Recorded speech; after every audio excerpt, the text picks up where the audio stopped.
And stuff like hallucinations suck, but also they're just kind of annoying. But I got so used to it that sometimes I wouldn't even be scared. I'd just be pissed off that the 8-foot tall shadow man was blocking the TV.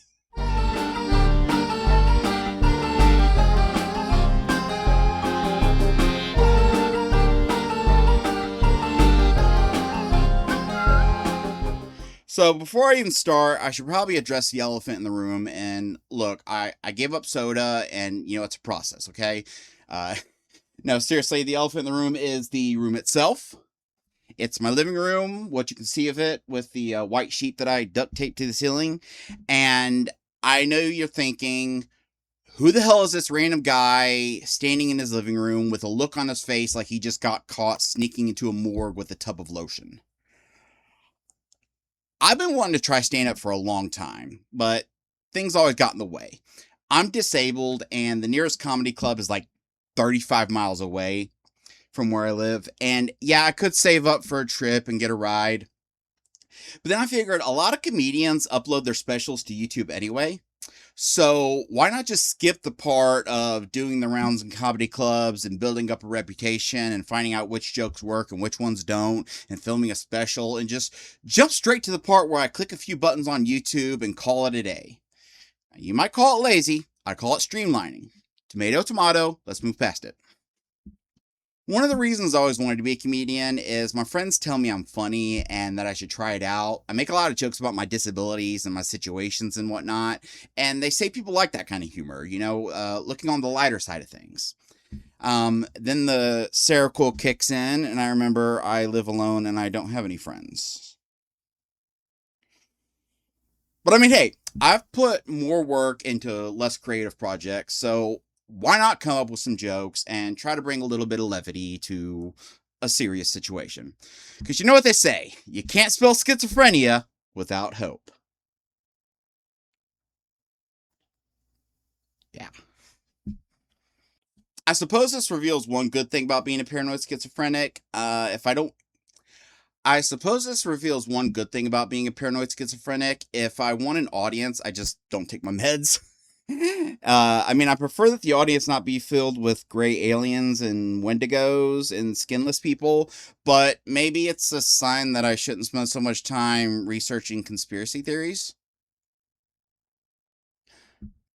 I like conspiracy theories. Not in that I believe in them, but I like viewing them from the outside. I like watching videos explaining conspiracy theories. I think that I get out of it what some people get out of watching something like Jersey Shore.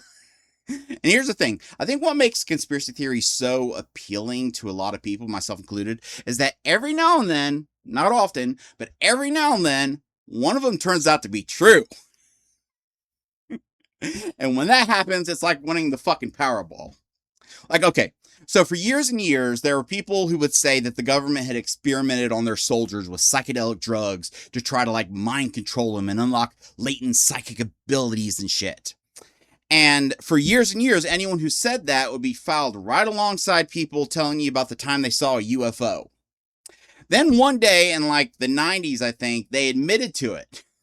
Bill Clinton just went up to the big podium and he was like, yeah, we did that shit. Our bad. And then he just left. And that was it. There wasn't a federal grant to help people they fucked with. They're just like, yeah, okay, fuck off. Which, given everything we know now, I think that Bill Clinton was probably the perfect president to admit to that. What if the only reason he declassified the MK Ultra experiments was an attempt to be like, see? Now that blowjob doesn't look so bad by comparison, huh? Don't spend too much time thinking about the chronology of those events. It'll ruin the joke. And before we really get going, I don't want you to be alarmed by the frequent jump cuts.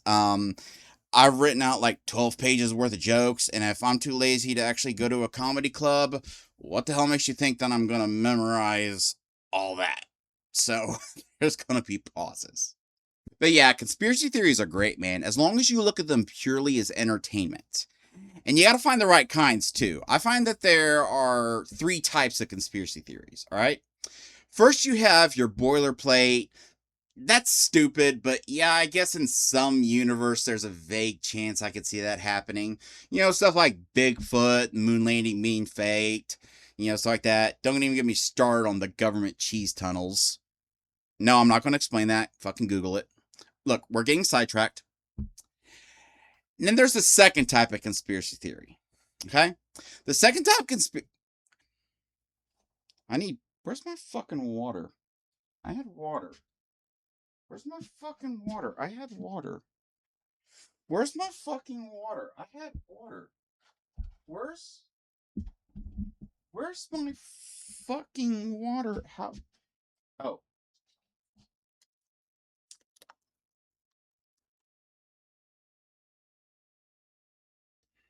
It was like right there. I got a little rag to like wipe sweat off, and I guess when I tossed it, it just went straight onto the water like the world's shittiest magic trick. Anyway, the second type of conspiracy theory is the kind where, well, it's like a Kinder Surprise, but instead of a toy inside, it's just racism. Like, I mean, if you want to be racist, just be racist. Okay, hold on. I need to back up. I think that came out wrong. I'm not encouraging people to be racist. Let me make that clear. I'm just saying that if you already are racist, you don't need to like Da Vinci code your way into some convoluted excuse for the fact that you're just a bigot. I mean, own it. You're a bigot. We all got our things. I don't like Brussels sprouts. I don't know. Maybe they think that if they use conspiracy theories, they can like Trojan horse the racism in, and by the time you realize what's happening, you're already too invested. But like, no, that doesn't work. I don't care how interesting and plausible what you're telling me is. The moment you go, and that's because the Jews are, okay, I'm out. Roller coaster was fun while it lasted, but I want off Captain Adolf's wild ride this instant. Okay. Fuck. Now, the third type of conspiracy theory.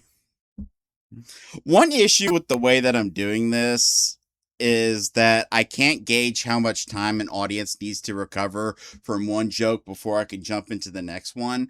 And I don't even mean that in like an egotistical, like how long do they need for laughter? I mean like how long do they need to be like, okay, just keep going. Let's just get this over with. Okay, the third type of conspiracy theory is the kind that makes you go, what the fuck drugs are you on? And can I have some? Like, we all know about flat earthers, okay? But did you know about hollow earthers? They think the earth is hollow. Like, they watched that movie with Brendan Fraser in it, and they thought it was a documentary. But, believe it or not, it gets even crazier. Fuck flat earthers, fuck hollow earthers. Let's talk about inside out earthers. It's exactly what it sounds like. We're all in a giant hamster ball, man. You ever have one of those shits where... I know this took a pretty hard left turn. I know comedians are supposed to do like segues and blend their jokes, but if I'm too lazy to go to a comedy club, what makes you think I'm going to worry about story cohesion? And full disclosure, I wrote some of these jokes while I was on the toilet dealing with constipation. So that's where this joke came from. I don't think the best jokes come from real life experiences, don't you? Anyway, you ever have one of those shits where, well, okay, the best way I can describe it is, have you ever played Tetris? Okay, you know when you have a stack lined perfectly, and then you get one of those straight pieces and you slide it in? No, that's not the analogy for the shit. If anything, that would be an analogy for pegging, and while I've never tried it, I'd imagine it's generally the opposite feeling. No, I'm talking about when you get it in and the four lines clear and they disappear and it plays that little jingle and then everything above it just drops down 4 rows. That's what my shit felt like. It felt like all of my guts and organs and stuff just dropped down 4 rows. Here's the thing. Hold on. Here's the thing. I know that it seems weird to put a joke like this in a set that is otherwise focused on one subject to the point where that's like the title of the video and everything. But I was literally on the toilet while I came up with the joke, and I'm sitting there with my phone out, little notepad app, coming up with fucking Tetris analogies, and then my brain is like, hey, not to be a bother, but weren't we just gonna come up with jokes about our schizophrenia? And honestly, that in and of itself is kind of what schizophrenia is like. Like, my brain only has 2 states. It's either constant screaming, horrifying, intrusive thoughts, or, we're sorry, your self can't come to the phone right now. Please leave a message and you'll get back to you as soon as you're finished dissociating. I was bird watching a while back. I do normal things sometimes. But yeah, I was sitting on a lawn chair in my yard once, and I was just watching this woodpecker just going to town on a tree. Over the course of a few days, I saw him every day, and I was mesmerized. But I was mesmerized specifically because I knew that the landlord was planning on cutting that tree down soon. And I knew if I shoot it off, it would just come back when I was gone. So I was just curious how far he'd get. And one of my biggest regrets in life is that I wasn't there to see its reaction when it first discovered the tree was gone. All right? I like to imagine the whole time he's making the nest, he's thinking, man, this fitting to be the finest nest on the block. Okay, look, I don't know why I made him black. We're just going to roll with it. So we cut the tree down, and in my head, here's how it played out in my head. He comes by the next day ready to keep working on it, and he's just like, you gotta be shitting me. Motherfuckers done stole my house. Dude. Imagine if you bought a house, and then one day you come home from work, and it's just an empty lot. You wouldn't even be able to get mad. You wouldn't be able to process anger. You'd be too focused on just trying to figure out the logistics of what you're seeing. Meanwhile, there's a house up in a tree in some redwood rainforest with balloons from up, and there's a woodpecker just sitting on the porch nobody fucks with Woody. Ha ha ha ha, bitch.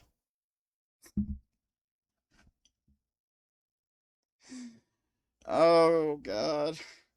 One of the good things about doing this way is that I'm not on Twitter or anything, so I can't get canceled. so that's I got that going in my favor. But no, it's hard talking about schizophrenia. A big part of it is Hollywood. You know how cancer is the go-to disease for adding artificial sadness to a movie? Okay, look, I know that sounds insensitive, but I mean, come on, it's always cancer. Only time it's not cancer is when the plot is going to revolve around the disease itself. Like that one where Kevin Hart was a caregiver to Bryan Cranston, which, I mean, even then, you could just squint and imagine that Walter White grew back his hair and Jesse got a really gnarly tan. Okay, that's fucked up, but that's what I mean. It's Hollywood's fault. They're the reason that everyone thinks that a schizophrenic is just shorthand for psycho killer. And that's only most of us. For the rest of us, it's just really weird, intrusive thoughts. But where normal people can ignore the intrusive thoughts, ours are like a guy with a megaphone, and you're going to listen to his TED Talk whether you like it or not. And stuff like hallucinations suck, but also they're just kind of annoying. Is it weird that I got so used to my schizophrenia? This was back before I was on meds and had it more under control. But I got so used to it that sometimes I wouldn't even be scared. I'd just be pissed off that the 8-foot tall shadow man was blocking the TV.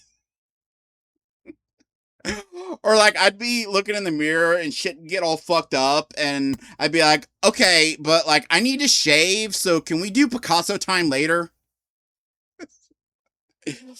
Oh god.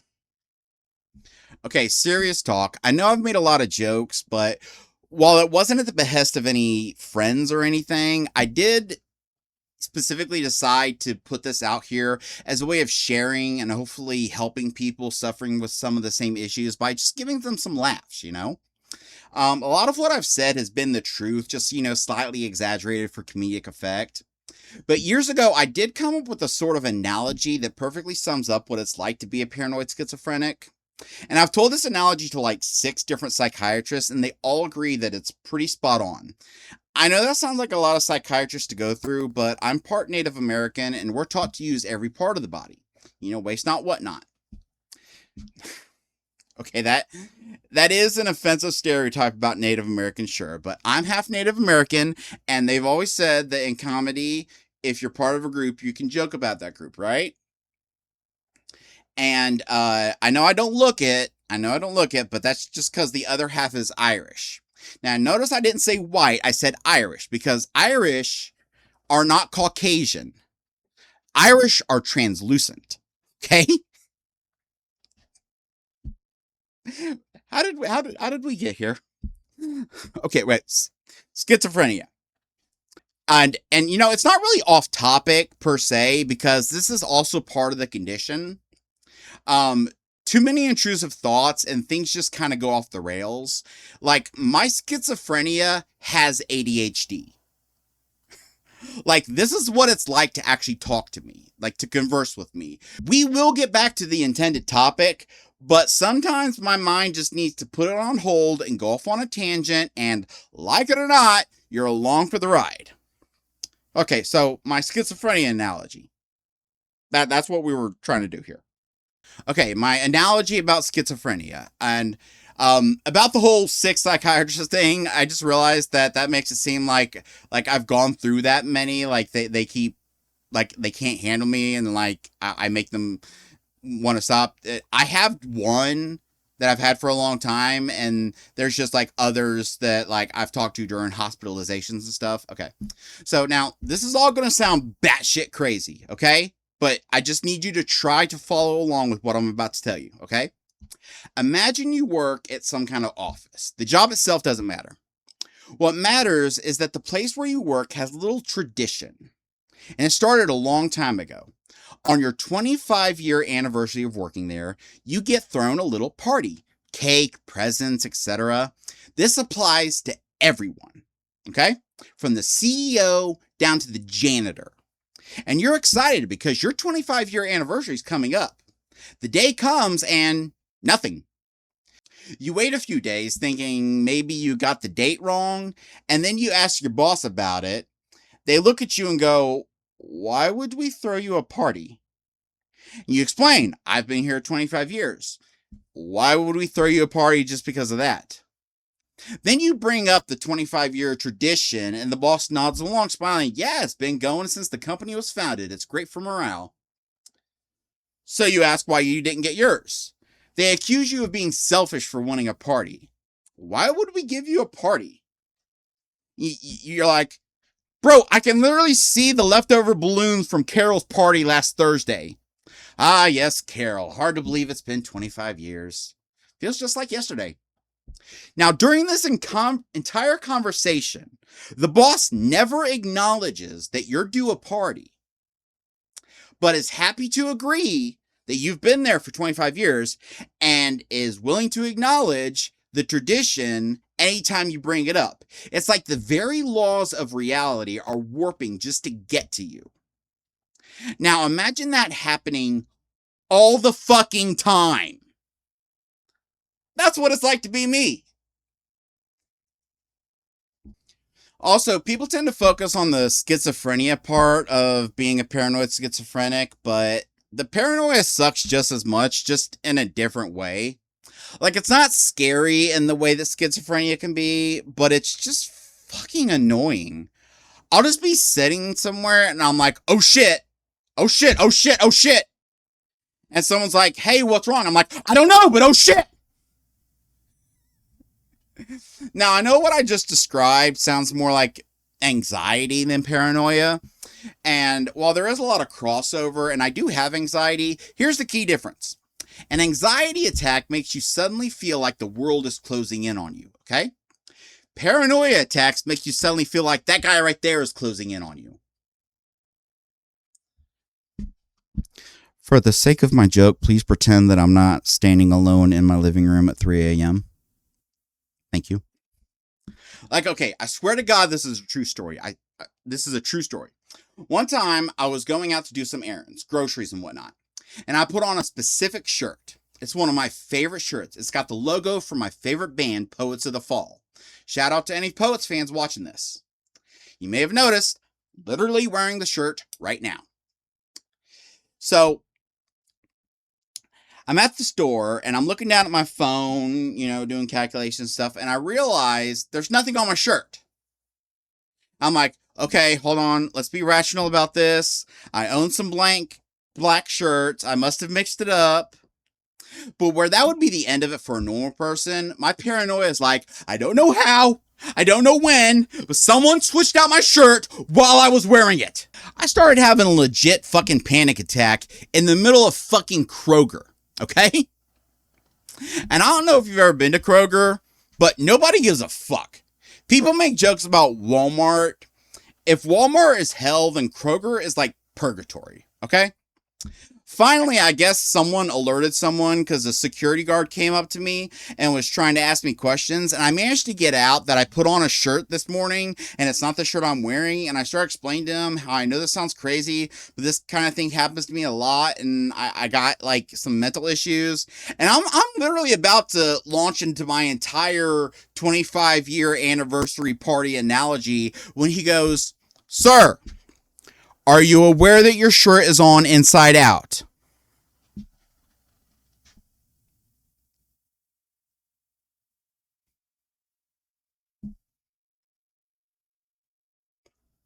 Oh, that makes so much sense.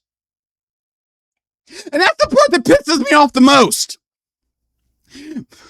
My paranoia, it doesn't even have the decency to stick around for the embarrassing part, okay? Everything, my heart, my nerves, my anxiety, it just drops from 100 to 0. And you'd think the paranoia would stick around and just take it further, be like, oh fuck, how does someone turn my shirt inside out? But no, my paranoia is like, okay, you may now go on with your day. Like, fuck you, I need a minute.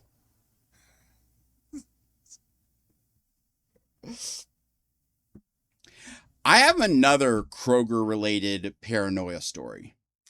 I don't know what that says about me, that I have more than one story related to that place. I worked there as a teen, and they fired me on Christmas Eve. I'm not joking about this. Best part is, they didn't even fucking tell me. Okay? Let's just say the management was shit, and part of being fired was because they were blaming me for not doing my job when it was them that wouldn't tell me what to do. I would get tossed between departments. I would be sent to one place, then be told, oh, we don't need you here. And I get sent to another place, and they'd be like, oh, no, go over to this guy. And then later on, they'd get on my ass about not doing anything for the last hour. And I'm like, I've been running around because no one wants to tell me what the fucking do. Like, it got to the point where I'd just go in the back and start like stocking shelves. And then I'd even get in trouble for that. Because they were, I guess I wasn't cycling it correctly or something. I don't fucking know. But here's the thing. The management was so fucking terrible that they didn't even inform me that I'd been laid off. I came in to check the schedule, and I saw my name was like empty for the entire week, right? So my dumbass thought, oh, they're what they're doing is they're giving me this week off, and then they're gonna have me do a ton of work during the week of Christmas. Yeah, that makes sense. Nope. From what I heard from a few older employees, they do that every year. I don't know if they still do these days, but what they do is they would hire teens for the holiday rush, and then they'd fire them basically right before they had worked long enough to join the union. Because I guess like once you're in the union, they actually have to have a reason to fire you, but before that, they could just do whatever they want. Um, but I was actually clever enough. I might be a fucking psycho, but I was clever enough to make a big stink about it, and about how even though I knew myself that I wasn't gonna go fucking looking for another job right now. I was fucking done with jobs for the time being. I didn't want to deal with that shit. But I made a big stink saying, that week that I wasn't informed, that could have been a week that I could have been looking for another job. That's lost wages. So in order to get me to stop bitching about it, they tossed a little something onto my last paycheck. So actually, you know what the thing is? You know what the worst part of what everything I just told you is? That's not my Kroger. That's not my other Kroger story. I said I have another Kroger related story. That's not it. That was just another side quest. At least we're getting XP. If that joke doesn't make sense to you, then I don't know. We're not friends. If it seems weird that during the jump cuts I keep looking like I'm doing this, it's because I got my mouse there and I've got like my notes of like my jokes and everything. And what I'm doing is I'm looking over them, being like, okay, that's the next joke, and then I'm doing the joke, and then I'm doing each one like a few times, and then I'm just going to edit together like the best versions, which is going to be atrocious, but whatever.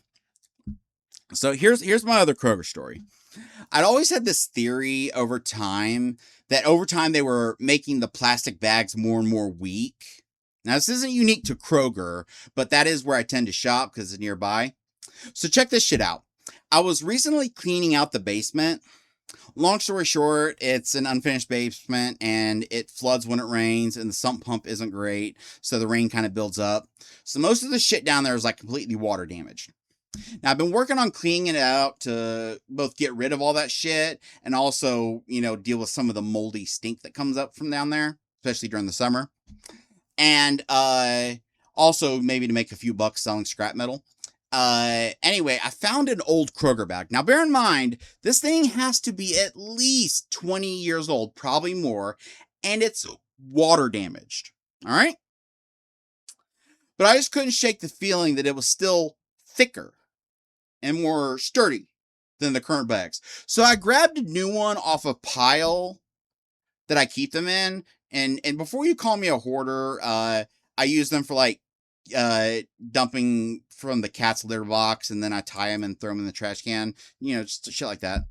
And just feeling them, I could tell that the old one was thicker. But I decided to go scientific with this shit. All right. I really wish I'd recorded this or could find another one back down in the basement. I hung each from a corner of a chair and I put canned food in them one by one. After about 6 cans, the new bag burst open like Mr. Creosote from that Monty Python skit. The older one lasts like another 5 cans before ripping. Now, if you're wondering why I'm telling you this story, it's to demonstrate what makes conspiracy theories so appealing. Every so often, one turns out to be true, and you get vindication. It's like Christmas morning, except you're not being fired. I didn't even write that in the joke. I just realized it at the last second. Core memory. Dude, if you could see if you could see like my inside out like core memory thing, it's just like they're not even spheres. It's just all like cubes from Hellraiser and shit. Anyway. But yeah, paranoia sucks, and if I'm being honest, it's the little stuff I hate more than like the big blow up shit. Like I'll be in bed at 3 a.m. and suddenly my brain is like, dude, is a slug just like a homeless snail? And I literally can't sleep until I find my phone and look that shit up. I can see you. I know this is just a screen, this is just a webcam, but I can see you through the screen getting out your phone. All right, so don't pretend you're better than me. Although paranoia does come with some benefits. One of the few benefits of paranoia is that I triple check fucking everything. Like when I finally got approved for Social Security, due to my mental issues and also my back issues, which I have a herniated disc, which is one of the reasons why I mentioned before that I wrote this script a while back, and I've had to find a day where my back and how I was feeling and my meds and everything was just lining up to the point where I could stand like this long enough. Because I didn't want to do this like in bits and pieces, because I wanted to keep the energy going. And I felt like if I recorded some and then took a break and recorded some, you'd be able to feel like the shift. But anyway, when I got approved, they wanted to appoint me a payee, which is essentially someone like a family member or something to like handle your money. And I get it. Some people with my type of conditions, they can't be trusted to spend their money wisely. Not me. When I was working, I did my own taxes, and my workstation looked like that fucking conspiracy board from that Always Sunny in Philadelphia meme. I just had to make sure that I was careful not to declare Pepe Sylvia as a dependent. Point is, you don't gotta worry about me messing up money. Like, dude, I dropped out of high school, but I guarantee you, if I got a job as like an accountant, I could smash it. Except I'd spend half the day staring at the water cooler, convinced that the bubbles are sending me messages in Morse code. You know, speaking of money, can I take a moment to talk about the dumbest fucking commercial I've ever seen? It's less of a commercial and more like a sponsor that a lot of YouTubers take. Y'all heard of fucking Rocket Money? Now look, I don't get pissy when a YouTuber does an ad. If fucking Raid Shadow Legends offered me a bag to talk up their gotcha game, you best bet I'd fucking take it. But fucking Rocket Money, man. Okay, let me explain this thing for those of you who somehow don't know about it. It's an app, right? You connect it to your bank and to your credit card, which already my paranoid ass is like, no. But then the app finds, and this is like the stock ad read line that they use verbatim in every ad I've ever seen. They find recurring subscriptions that you didn't even know you were paying for. That's how they word it. That's how every ad I've ever seen words it. So I know that that's like their stock ad read script. Like, okay. I want to ask you something. How fucking privileged do you have to be able to forget about a subscription that you're paying for? Because let me tell you something, Rocket Money. Every single penny that gets taken out of my account, I feel it in my soul. Okay? Now, the app has other features, but this is the main one that they advertise. Although one feature that sometimes gets mentioned is that you can cancel the subscription with like the click of a button without having to talk to any customer service reps. Like, fucking lead with that. You mean I don't have to talk to someone?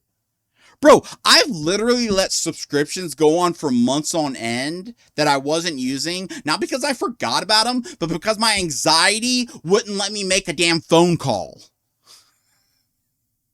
So I actually had another, let's call it advertising nemesis. There's a company, and I'm not going to name them, not just yet.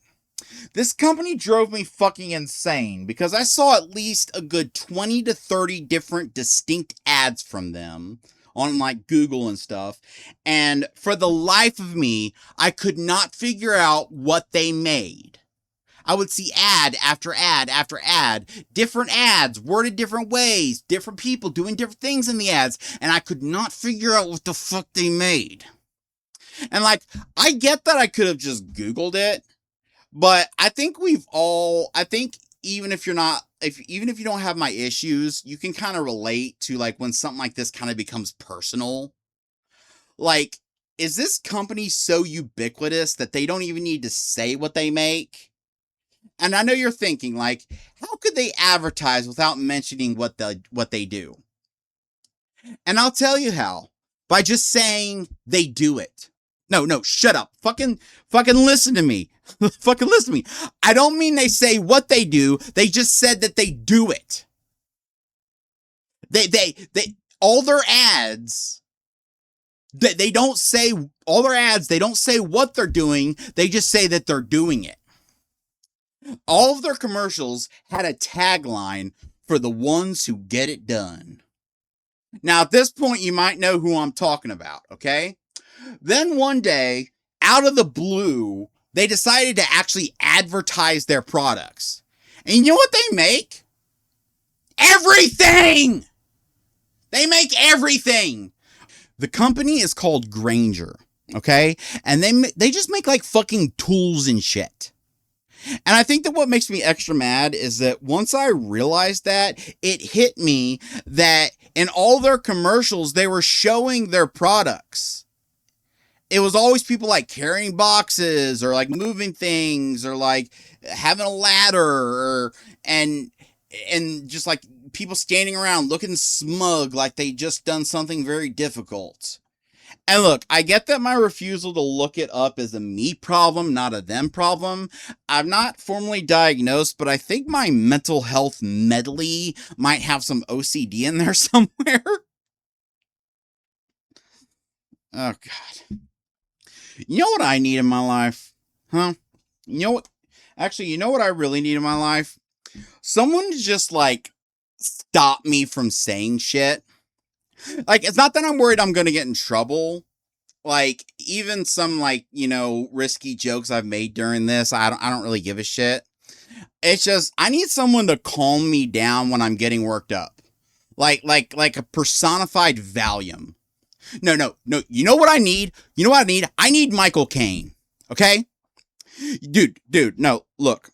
Remember him in the Dark Knight movies? Like, no matter what the fuck Bruce was dealing with, he always just had a story on hand to provide sage advice. Like, okay, like Bruce could be like, Alfred, I'm feeling constipated. And immediately, without missing a beat, he'd be like, years ago, Master Wayne. Like, I don't do impressions, so this is the best you're going to get. I was hiking the jungles of Cambodia. My side had been aching me all day. Eventually, I went to relieve myself. That's when I pissed out a kidney stone the size of a tangerine. Alfred, why the fuck are you telling me that?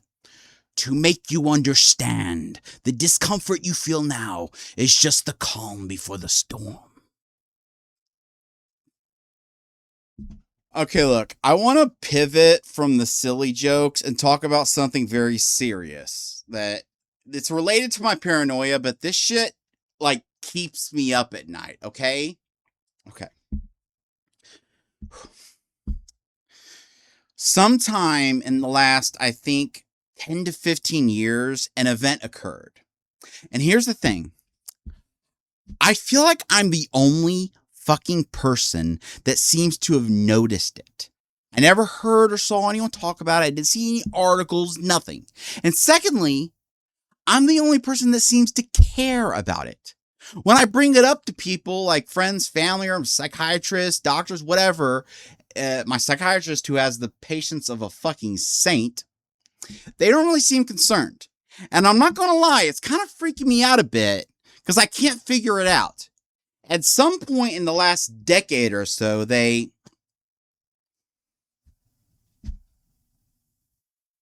took the pot of gold out of the Lucky Charms. And you don't care. You don't care. Well, I do, so we're going to talk about it, okay? And look, this will also be educational because I know in my head this really doesn't matter, but I can't let it go. And that's what paranoia does to you. So let's just start with, fucking why. Why did the pot of gold have to go? Did some number cruncher decide that the specific combo of dyes and whatever fucking machine shapes the marshmallows was too expensive? Did they want to shake it up and they picked one at random to get people's attention? Actually, here's the thing. I think I know why they did it. I think I know why they did it. It's because of the Irish. It's always the fucking Irish. Okay, look. Hey, look. Wait, look. That's funny to me. The reason that's funny to me is because I don't think I know any racist stereotypes about Irish. Like, there's like the whole drinking thing, but that's a stereotype about like most of Europe, so that doesn't really count. You want to know something that's super funny to me and only me? I've told a lot of people about this, and I'm the only one that finds it funny. And now I'm going to tell you, and I guarantee I'm still going to be the only one that finds it funny. The idea of being really, really racist, but all your stereotypes are just wrong. And I don't mean wrong in terms of like how all stereotypes are wrong and harmful and problematic and all that stuff. What I mean is they're stereotypes that don't exist. Like if I told you to name a stereotype about like a black person or a Jewish person or whatever, it doesn't matter how woke you are. You'd be able to name the stereotypes. Being able to name them doesn't mean you agree with them. You know what I mean? But like the idea of someone who's really racist, but the stereotypes that they believe in are like ones that aren't stereotypes that anyone believes in. It's just funny to me. It's fucking hilarious to me. And I think the reason, if I were to like actually try to take it seriously for a moment, I think the reason why it's funny to me is that we all know that stereotypes are wrong and harmful. Like, when I say we all, I mean those of us that aren't pieces of shit. We know stereotypes are wrong and harmful, and they're all stupid and random. Like, I don't think I've ever heard a stereotype where I'm like, okay, that's fucked up, but I can see the sick chain of logic that led you there. Like what? Asians are good at math? Yeah, there's like a fucking bajillion of them, and they needed to get good at keeping count. Sorry. But no, that's a stupid stereotype. But it makes me laugh to think of someone being racist, but their stereotypes are they just don't exist. Okay, I can feel you pulling away, like the 1-2 of you that for some reason hasn't left this video yet. I don't know why. But I can feel you pulling away, so let me give you an example so you understand what I'm talking about. Okay, so like imagine you have like a white family, like as white as can be. Like imagine the whitest fucking family you can think of, all right? And imagine their daughter brings home her new boyfriend for dinner and it's a black guy, all right? And the parents are doing that nervous smile. You know the one. Don't fucking pretend you don't know what I mean when I say the nervous smile, okay? But the mom is like, "Hi, make yourself at home." And then she leans to her husband and she says, "Hide all the AAA batteries."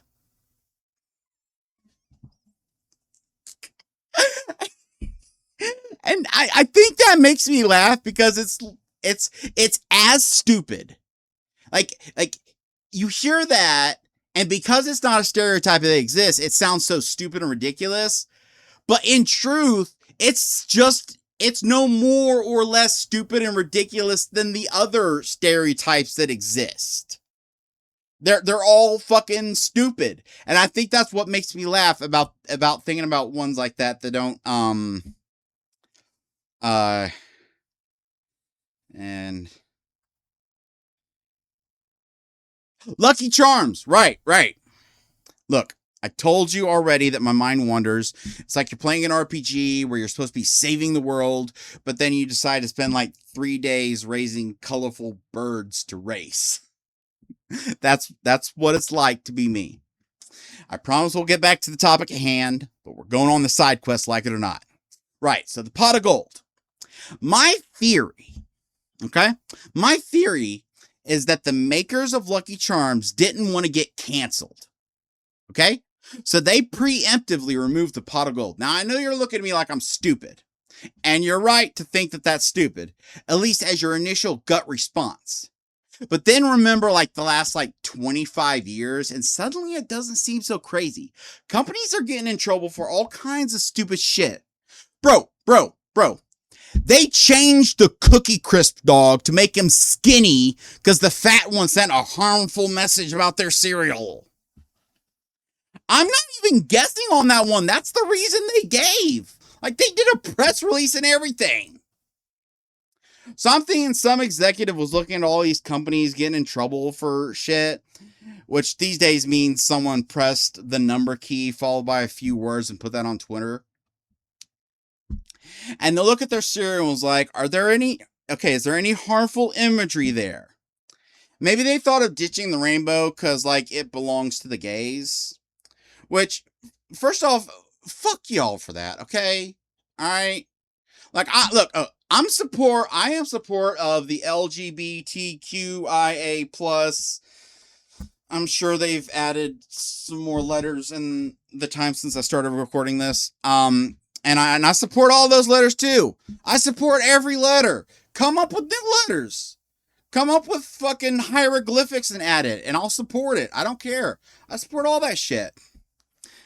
But you fuckers could have left us one color, okay? Can we at least keep indigo? That's technically not even a color. Okay, so I'm thinking they decided to keep the rainbow because removing it would be like saying, you don't belong here, and that's bad. Then they got to the pot of gold. Now here's the thing.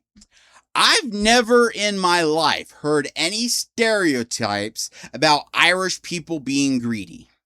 Now, if the cereal were called Chewy, Jewy, Kosher Crunch, it would make sense to maybe back off of that imagery.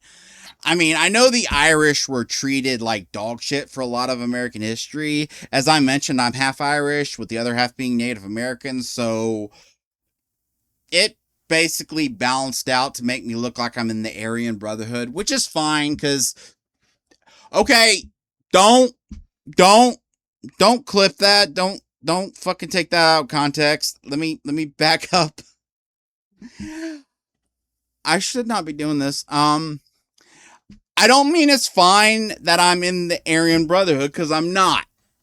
I mean it's fine because I get that racism affects people based on skin rather than their actual genetics. And that's a systemic problem, and I get that, okay? So, they wanted to get rid of the pot of gold because they didn't want to insinuate that the Irish are greedy. Okay, that's fine. I just have one question. I just have one single question. Why did you keep the ginger midget around? Sorry. I forgot. You're not supposed to say midget. That's offensive. I'll use the politically correct term, leprechaun. I'm such an asshole. But hey, it's still kind of weird, though, if you think about it, because if they don't want to insinuate that the Irish are greedy, then why is their mascot still a character that's trying to rabidly hunt down children for eating some of his food? You know? You'd think they'd, tone down that part a bit. I don't know, man. Cereal is weird when you think about it. I mean, the mascots. You know, they made Tony Tiger an account on Twitter, and then they had to delete it because people wouldn't stop sexualizing him. I love that little piece of history, because anytime a woman is giving me any crap over men sexualizing female characters, I can just go, y'all were thirsting over a fucking tiger, so shut up. Hold on, can we just take a moment to address something? Women love to rag on men for the way they write female characters, and granted, it's usually pretty stupid. But read any romance novel written by and for women, and it's always like, she was a plain Jane nobody whose appearance weirdly resembled the author. He was a 6'7" vampire werewolf billionaire who had eyes only for her. It's just... Anyway, back to dummy thick Tony and how they had to react to people thirsting over him by taking him out behind the shed and putting him down. Just look at the frosted flakes. Just look at the flakes. I'm sorry, but that reeks of like tone deaf, knee jerk corporate stupidity, because if they'd went like the Wendy's route and just leaned into it, I guarantee you sales would have skyrocketed. Meanwhile, the Trix rabbit is like eternally cucked by his own cereal. Like they had to do a survey at one point to ask like if he should get to eat some Trix. And thank God the vote was yes. It was close, but the vote ended up being yes. And they did this like acting like in the 70s. Cause you gotta understand, this shit is how supervillains are created, alright? Okay, come on. Surely he doesn't have any more cereal mascot jokes. I can't be the only one that thinks it's weird that the Rice Krispies elves are named after the sound they make. Or also the sound that my back makes when I get out of bed in the morning, which I'm sure is a completely original joke that hasn't been made by 100 fucking comedians already. But dude, imagine if you bit into a burger and it like mooed at you. It'd be pretty hard to finish that burger. I mean, unless you're like me and you like hearing your food beg for help. But, actually, that segues perfectly into a discussion about what the hell is up with the Halloween cereals, okay? Frankenberry and Boo Berry, sure, fine. Someone want to explain to me the logic behind Count Chocula? I'm serious about this. This is really fucked up when you think about it. Okay, so vampires can't eat human food, right? That's like a very core part of their lore. Like it varies from like media to media, but one thing that tends to be a main part of their lore is that they can't eat human food, right? So we know he's not eating that cereal, but he is advertising it. Why? He doesn't need the money. He's a vampire. He's probably got like fucking chests of like gold coins and shit. You know what I think it is? I think that he's got a sweet tooth, but since he can't eat the cereal, he wants to get the kids all hopped up on sugar and then he eats them. Which is clever, but kind of fucked up for a children's mascot. Dude, I know y'all think I'm fucking nuts, but this shit adds up, okay? The leprechaun lost his pot of gold, so he didn't offend anybody. Tony the Tiger's getting felt up on Subways. The Cookie Crisp dog is on Ozempic. We got a rabbit sitting in the corner of the bedroom watching his cereal get gangbanged by children. Rice Krispies are begging for help in their native tongue. Count Chocula's laid up in bed like, I was not aware that vampires could get diabetes. And, I don't know, did I forget something? Maybe the fact that the Cinnamon Toast Crunch Squares are cannibals! And y'all think I'm crazy. Okay, I think I've wasted enough of your time, so I want to end with one final story. There have been slight exaggerations in some of my stories for comedic effect. And I think it's kind of obvious when I'm exaggerating, when I'm trying to like play things up. But for this, I'm going to be going 100% accurate. This is 100% true to life. You're going to get some deep lore here, okay? I'd like to tell you about the first time I saw a vagina. Now, I hear you asking, how could this possibly tie into paranoid schizophrenia? Oh, you'll see, my dear sweet summer child. You'll see. So, this was back when I was like 10, maybe 11. Now, a bit of background is necessary. Around that age, I had two jobs. One was working at a gun club, placing clay pigeons onto the machine that would launch them out. If you don't know what a clay pigeon is, I don't even know what they fucking call it. It was just a little disc, and I sit down in a box and put it on a machine, and guy with a gun go pull, and the machine go, and God, uh, I don't know if like a 10-year-old should have been doing that. Because that fucking thing caught my fingers plenty of times, and then, but oh well. It paid for my Hollywood video game rental addiction, so whatever. And the other wasn't a paying job, but I did it anyway for reasons I'll explain in a moment.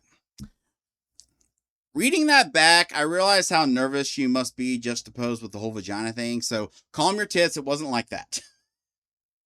Okay, so I worked for my uncle. And what he did was he cleaned out abandoned houses.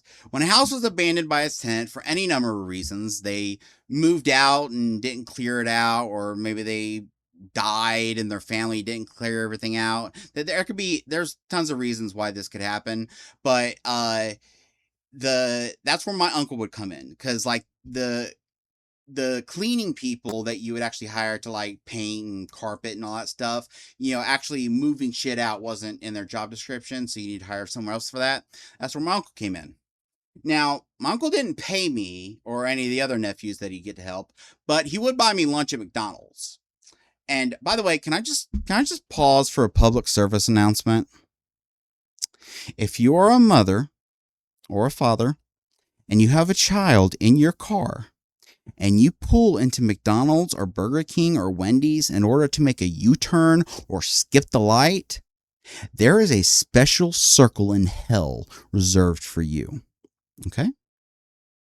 And if you get in line just to get a coffee, you're going to a place worse than hell. I mean, fuck, at least give the kid a fountain drink. Okay? Just, little rainbow. Dun dun dun dun. The more you know, okay? No one's half the battle. Fucking. Anyway, little bit of trauma came out there. Is it weird that I have like all this crazy shit from my childhood, and that's the kind of stuff that sticks with me, like, and causes trauma?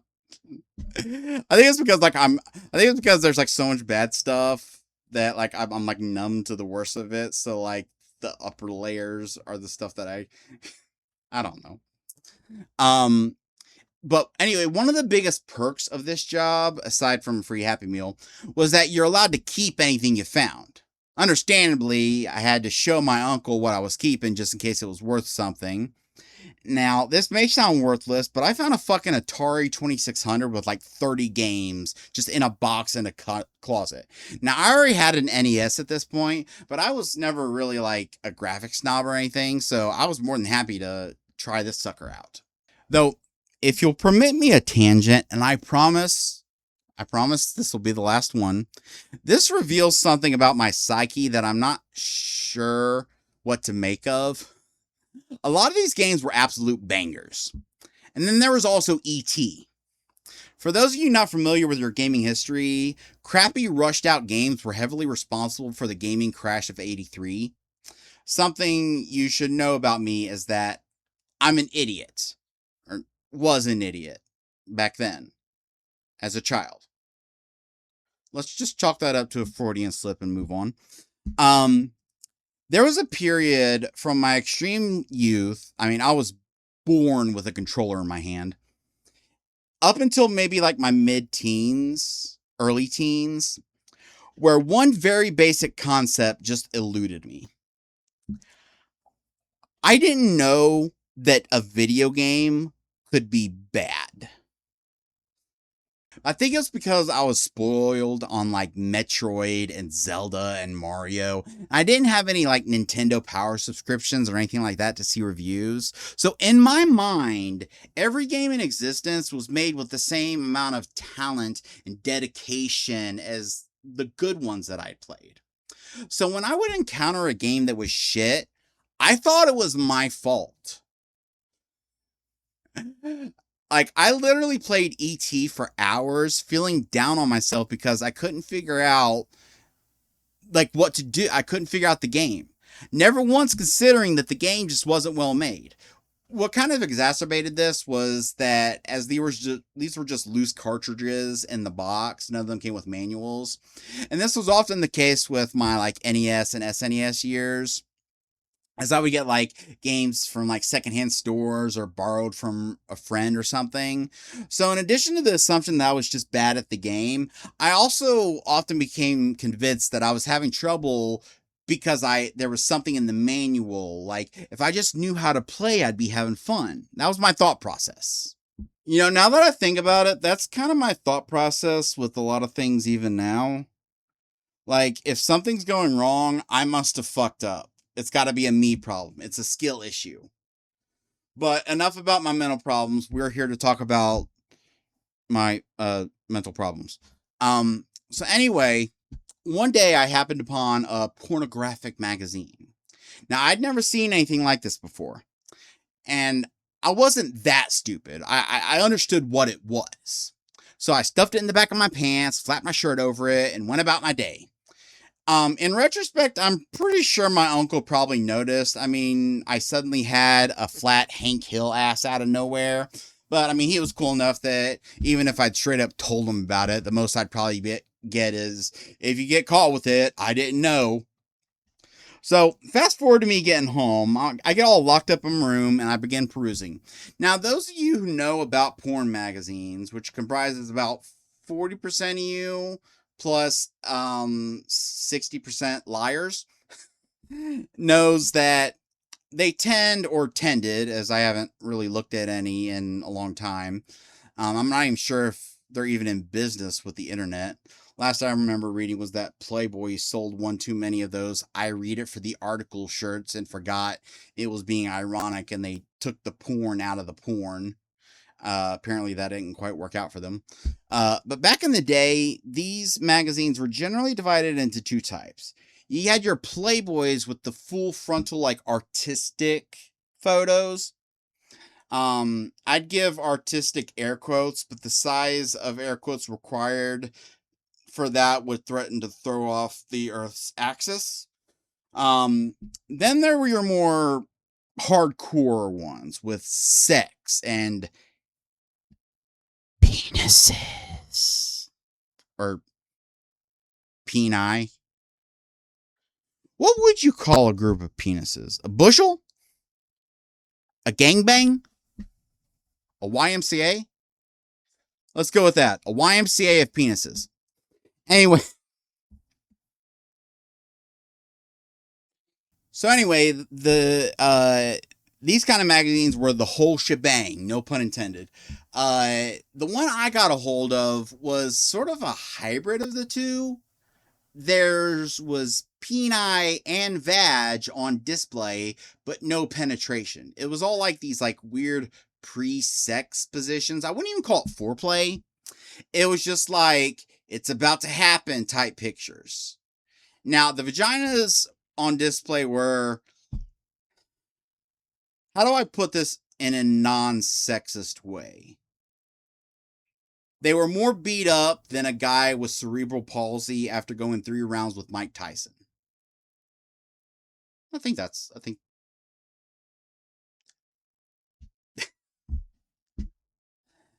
as an adult, look, the only reason I make that joke, because as an adult, I am knowledgeable enough to know that vaginas come in all shapes and sizes and shouldn't be judged thusly.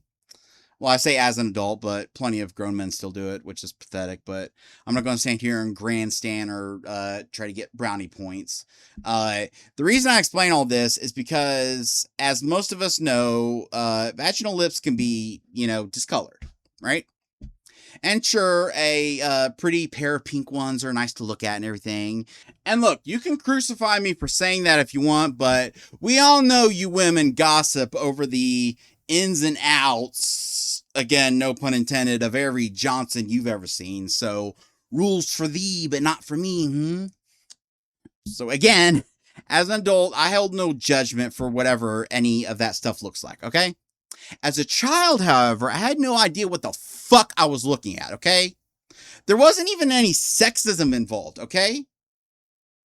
My mom, she took the ignore it and he'll figure it out himself approach to sex ed. So what I saw, it skipped over any kind of sexism or any kind of judgment, and it just scared me. It was like an H.P. Lovecraft character coming into contact with some eldritch abomination. I'm looking right into the eye of Yog-Sothoth for all I know. My lack of education on the subject led to some rather idiotic thoughts. For one, while I now know that darker color for like lips is perfectly normal, as a kid, it just seemed odd to me that a random part of someone's body would be different from the color of the rest of their body. It just seemed odd to me that it wouldn't line up. So this led me to the erroneous belief that perhaps there was some kind of like vagina makeup, like vaginal lipstick. Vag stick, if you will. Which, I mean, if ever there's been an untapped market, hop to it, Maybelline. I think this is one of those moments where I need to remind you, there is a difference. This is something that I feel like should be at the beginning of like any comedy special, and like you should have to like take a test before even buying a ticket to a comedy special to make sure you understand this. But you need to understand that there is a difference between something that I agree with and something that I think is funny to say. There is a difference, okay? Anyway, I actually remember telling myself that whenever I got a girlfriend, I would tell her I would prefer her not to wear vagina makeup. And part of me is happy that I learned the truth before ever getting that far, but part of me wishes I hadn't, just so I'd have another dumbass story to tell. I mean, trauma makes for good content. So, another unintended issue with this magazine being my first and only introduction to sex was that, as I previously stated, there was no actual sex depicted. Yet there was plenty of like pre-sex positions. One I recall had the woman like spread with like the man between her and like just like resting his dick on the lips like a cobra about to strike. And now here's the thing. Since there were no depictions of penetration, I was unaware there was even anything to penetrate.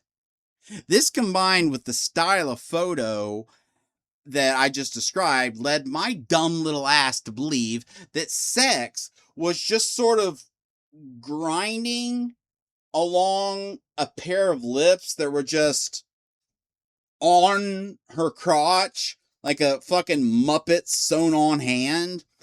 And eventually he would ejaculate, which ejaculation at my age constituted like a quick squirt of mostly clear liquid that I thought was piss for some reason.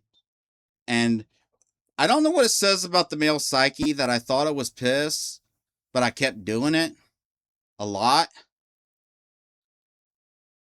I don't know.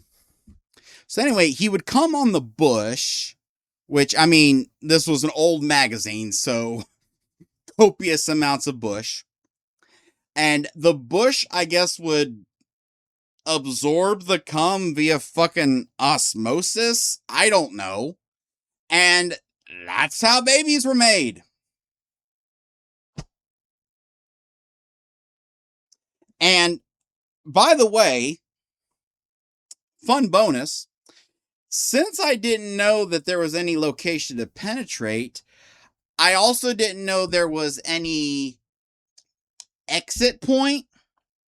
So for a few years, from like the age of like maybe 9 to 12, I firmly believed that women peed, pooped, and gave birth out their assholes. Which, I mean, if you've ever seen a cervix up close, it kind of looks like a butthole that shits babies.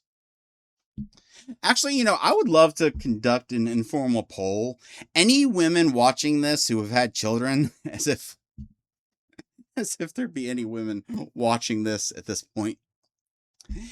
If you've had children, I want you to comment if you could choose between doing it the way it's done in real life or shitting the baby out, what would you pick? Because, I've had some monster shits, and there was no epidural or someone holding my hand telling me how brave I am.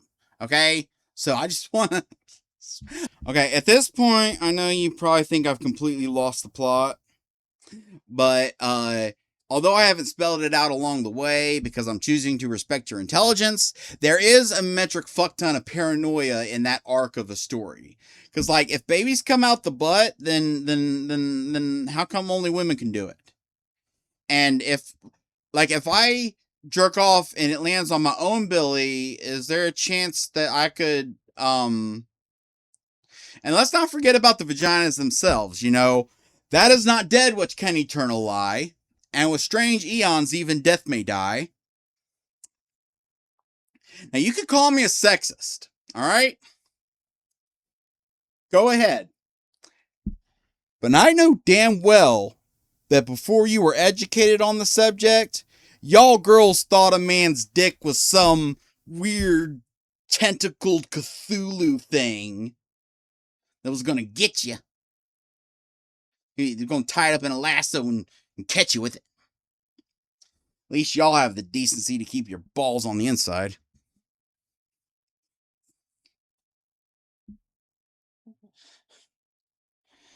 Oh, God. Now, I don't know about y'all, but I was scared of my own dick, okay? The wet dreams, the morning wood, the unexpected sudden boners out of nowhere. I was certain that, I would wake up one day and I'd have my shoes on and they'd be covered in mud, and I would just know that my dick had done something. And fuck, that's nothing compared to what you girls have to go through. The rain of brass petals. That's such a pretty name for it. I'm told that my paranoid schizophrenia is an illness. Fuck that. Puberty is a goddamn David Cronenberg film, and if you manage to come out the other side of that normal, then there's something wrong with you. Okay? Okay, I am finally somehow out of material. I ask that you like and subscribe and all that, but most of all, just comment your thoughts.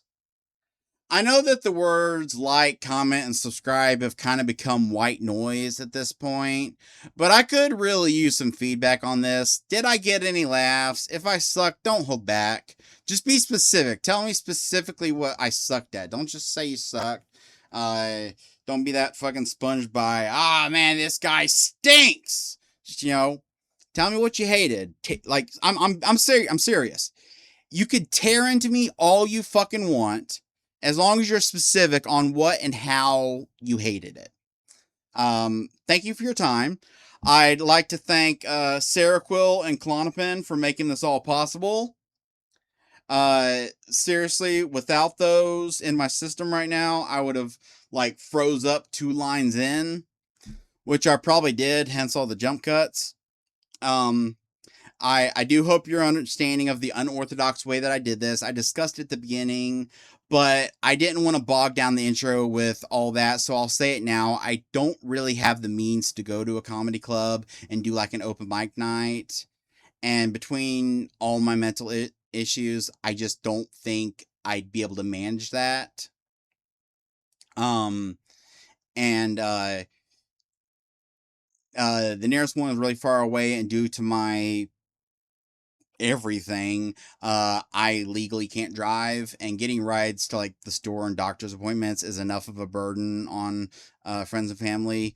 And while I imagine the person that gives me rides would probably be open to doing this, I don't want to ask more of them. Plus, I'd have to be medicated up to my ears to do this in front of people. I'd say about 60% of this was refinements of thoughts I've had in the past, and then 40% was thought up as I was writing. And the true stories were true, meaning if I said something really happened, it did. The Inside Out shirt incident, the child magazine discovery. I have a decent bit more thoughts and stories to share, but once I decided to theme this around my schizophrenia, which I learned recently has been changed, paranoid schizophrenia isn't like a diagnosis anymore or something. Like schizophrenia and paranoid tendencies are each their own diagnoses and they can be put together, but for whatever reason they changed it. I don't fucking know. Um uh but anyway, thank you for watching this. I hope I managed to get a couple chuckles out of you. Someone once said to me that music is the most universal language, and I told them they're wrong, and that it's laughter. And they asked how I figured that, and I told them to push a deaf person down a flight of stairs. They didn't exactly appreciate the joke, but most people I've met don't appreciate my sense of humor. My therapist does, though I worry she's just humoring me as part of her job. My oldest friend David thinks I'm a fucking riot. My late wife used to tell me that making a sad person laugh is the greatest good you can do in this world. So I dedicate this to you, Anna. You have no idea how hard it's been to keep my sense of humor after losing you, but I've held on to it. It's one of the few things I've managed to hold on to. And if you're out there in some kind of afterlife, I know you're probably fucking bawling laughing at this point. And I miss the sound of your laughter. But when I get in a giggly mood, which is more and more rare these days, I can almost hear it.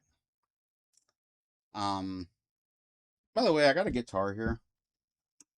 And you know what the fucked up thing is? I've always wanted to learn how to play guitar, but I can't. Because I have a childhood injury that means I have literally no control over my left pinky. Like it'll move with the other ones, but I can't individually control it. So like when I try to play, like the thing is, every time I try to look up tutorials, it always tries to teach you how to play chords. And I can't do that because it's always like, okay, do this finger placement. I'm like, yeah, I can't do that. So what I have to do is I have to look up like tabs, and everyone says that's not the right way to learn. That's not the right way to learn, but that's how I have to do it. I have to just look those up and figure out and look at this.